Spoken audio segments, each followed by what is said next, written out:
I'd like to speak to your value core and ask what matters to you most and why. I think that I had an unfortunate channeling device. I was better at figuring things out than I was at everything else. I was never going to succeed as a movie star or as an athlete or as an actor or something.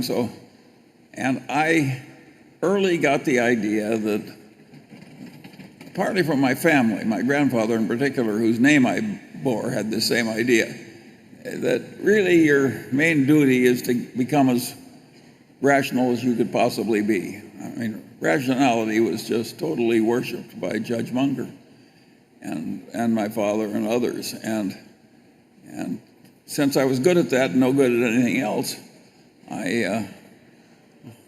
I was steered in something that worked well for me. But I do think rationality is a moral duty. That's the reason I like Confucius. He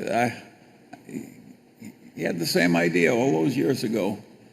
And I think Berkshire is sort of a temple of rationality. What's really admired around Berkshire is somebody who sees it the way it is. Wouldn't you agree with that, Warren? Yeah, more than anything, more than energy. You better see it the way it is. Yeah. What? You better see it the way it is. Yeah. You see it the way it is. And so that's the way I did it. But that goes beyond a technique for amassing wealth. To me, that's a moral principle. I think if you have some easily removable ignorance and keep it, it's dishonorable. I don't think it's just a mistake or a lack of diligence. I think it's dishonorable to stay stupider than you have to be. And so that's my ethos. And I think you have to be generous because it's crazy not to be. We're a social animal and we're tied to other people. Well, I would say,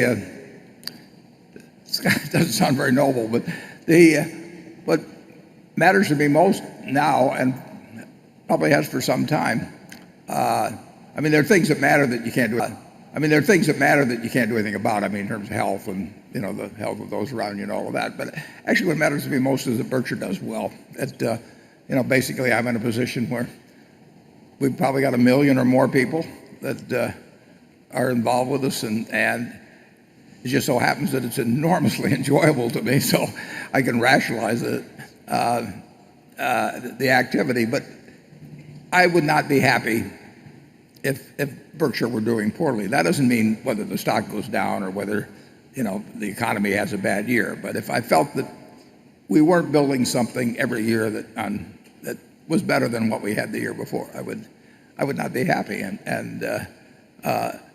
I get this enormous fun out of it, and I get to work with people I like. But that's very important. The truth of the matter is, it's easy for somebody like Warren or me to lose a little of our own money because it doesn't matter that much. But we hate losing somebody else's.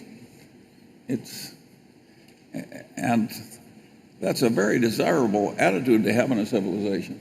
Don't you hate losing Berkshire money? Yeah, that would be the only thing that would keep me up at night.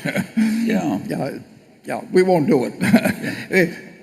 We can lose money on individual things. Obviously, we can have bad years in the economy, and we can have years where the stock market goes down a lot. That doesn't bother me in the least.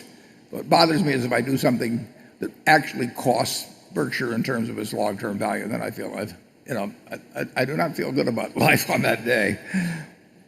But we can avoid most of that, fortunately. We do get to pick our spots. We're very fortunate in that respect. Well, a good doctor doesn't like it when the patient dies on the table either, Not a new thought.